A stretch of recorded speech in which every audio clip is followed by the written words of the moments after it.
Shalom, salam dalam kasih Tuhan kita Yesus Kristus.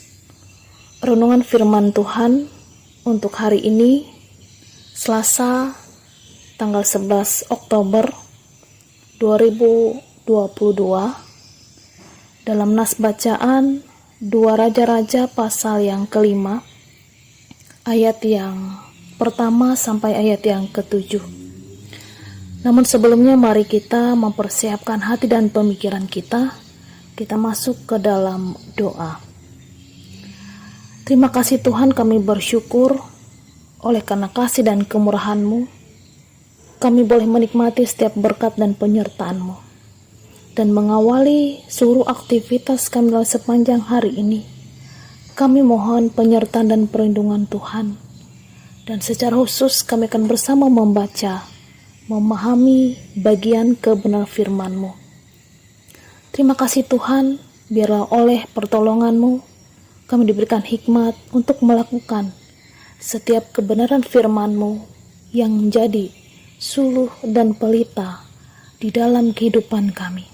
Terima kasih Tuhan. Di dalam nama Tuhan Yesus Kristus kami berdoa dan mengucap syukur. Amin. Nas bacaan dalam 2 Raja-Raja pasal yang kelima, ayat yang pertama sampai ayat yang ketujuh, di bawah judul Naaman disembuhkan. Naaman, panglima Raja Aram, adalah seorang terpandang di hadapan tuannya dan sangat disayangi, sebab oleh dia Tuhan telah memberikan kemenangan kepada orang Aram. Tetapi orang itu, seorang pahlawan tentara, sakit kusta. Orang Aram pernah keluar bergerombolan dan membawa tertawan seorang anak perempuan dari negeri Israel. Ia menjadi pelayan pada istri Naaman.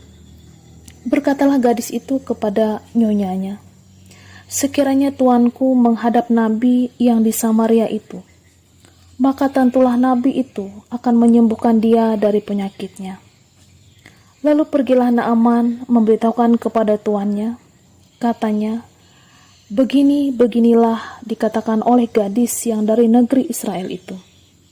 Maka jawab Raja Aram, "Baik, pergilah dan aku akan mengirim surat kepada Raja Israel." Lalu pergilah Naaman dan membawa sebagai persembahan 10 talenta perak dan 6.000 shikal emas dan 10 potong pakaian.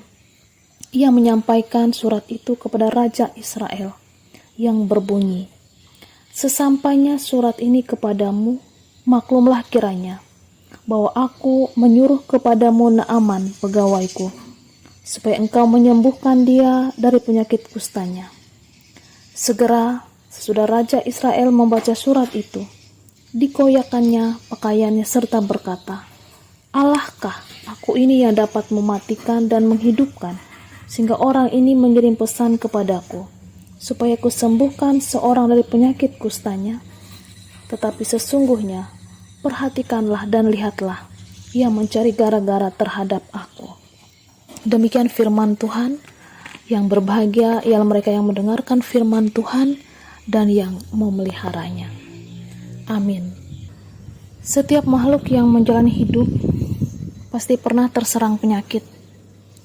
Dan ketika penyakit itu menyerang, segala upaya akan dilakukan untuk kesembuhan itu. Bahkan rela mengeluarkan biaya yang mahal, menempuh jarak yang jauh, memakan makanan yang paling kita tidak suka pun akan kita lakukan demi datangnya yang namanya kesembuhan. Nas ini menceritakan tentang Naaman, seorang pahlawan panglima perang kerajaan Aram yang terkena penyakit kusta. Tuhan Allah Israel akhirnya memberikan kesembuhan bagi Naaman. Tuhan memakai banyak orang untuk memberikan kesembuhan itu. Dan salah satunya dalam teks firman Tuhan saat ini adalah melalui seorang anak perempuan tawanan yang menjadi pelayan di rumah Naaman. Bapak, Ibu, Saudara-saudari yang terkasih, Alkitab menyebutkan seorang anak perempuan dari Israel yang menjadi tawanan orang Aram, dan dikatakan tadi kemudian menjadi seorang pelayan istri Naaman. Bagi orang Israel, menjadi tawanan dan terbuang di negeri asing itu adalah aib yang sangat besar. Hal ini sama artinya memisahkan mereka dari Tuhan Allah. Tetapi justru di tengah-tengah kesulitan yang dialaminya, ia menjadi berkat. Di mana saat Naaman terkena penyakit kusta, kemungkinan dalam pemikiran umum, tentunya anak perempuan ini akan merasa senang karena penculiknya pada waktu itu terkena penyakit yang sangat menakutkan. Ingat dalam masa itu bahwa penyakit kusta adalah penyakit yang tidak tersembuhkan dan sangat menular. Sehingga bagi para penderita penyakit kusta itu harus diasingkan dan mereka harus hidup sendiri. Dan kalaupun ada yang bisa menyembuhkan penyakit kusta itu hanyalah dari Tuhan sendiri. Tetapi apa yang dilakukan oleh anak perempuan itu? Ia memberitahukan bahwa ada harapan di tanah Israel, mengalahkan semua nalurinya sebagai orang yang tertawan. Ia memberitakan kabar baik, ia memberitakan kabar sukacita. Bahkan ia tidak hanya sekedar mengatakan bahwa ada nabi yang bisa menyembuhkan di Israel, tetapi yang sesungguhnya yang ia beritakan adalah Tuhan yang hidup mengalahkan semua kuasa penyakit, termasuk penyakit kusta.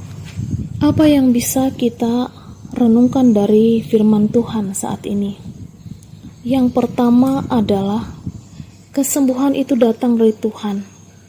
Tuhan bisa saja memakai siapapun untuk memberikan kesembuhan kepada seseorang, dan ia tidak memandang muka.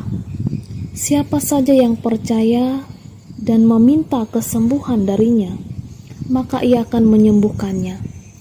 Kemudian yang kedua, setiap kita dipakai Tuhan untuk menjadi saluran berkat-Nya dari berbagai latar belakang dan profesi, dari kedudukan yang rendah sampai kedudukan yang tinggi. Profesi kita tidak menjadi penghalang untuk melayani. Bahkan setiap kita akan dipercayakan Tuhan untuk melakukan bagiannya masing-masing, melalui tugas, tanggung jawab, dan apapun yang Tuhan percayakan, Tuhan akan membuka jalan untuk membawa orang lain semakin percaya kepada Tuhan. Kemudian yang ketiga, pahlawan bagi Allah adalah pribadi-pribadi yang aktif memberitakan namanya melalui kehidupannya dimanapun, dalam kondisi apapun.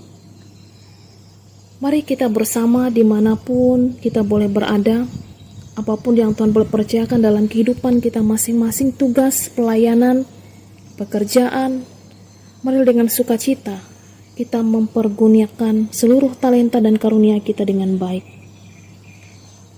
Dunia mengajarkan, balaslah kebaikan dengan kebaikan, kejahatan dengan kejahatan. Tetapi Tuhan Yesus mengajarkan, balaslah kejahatan dengan kebaikan, dan kasihilah musuhmu, jadilah berkat bagi orang lain.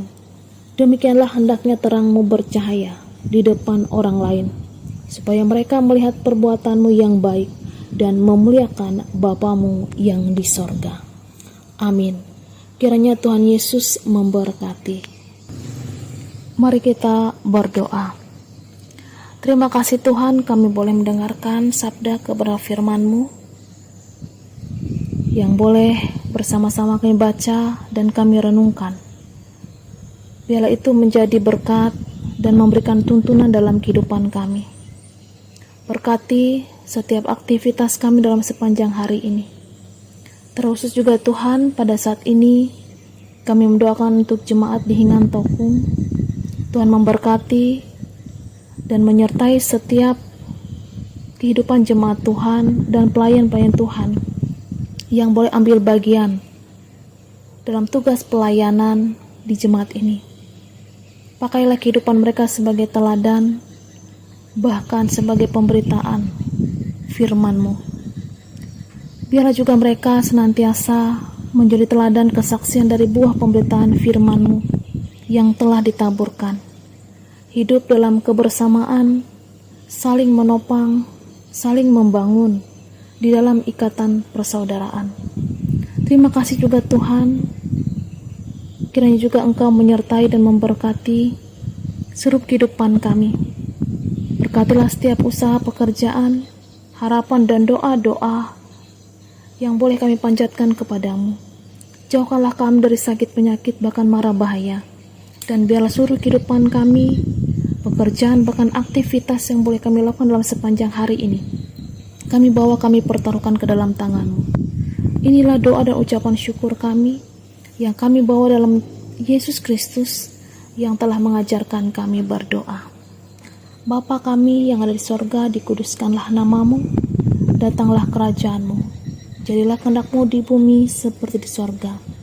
Berikanlah kami pada hari ini makan kami yang secukupnya, dan ampuni kami akan kesalahan kami, seperti kami juga mengampuni orang bersalah kepada kami.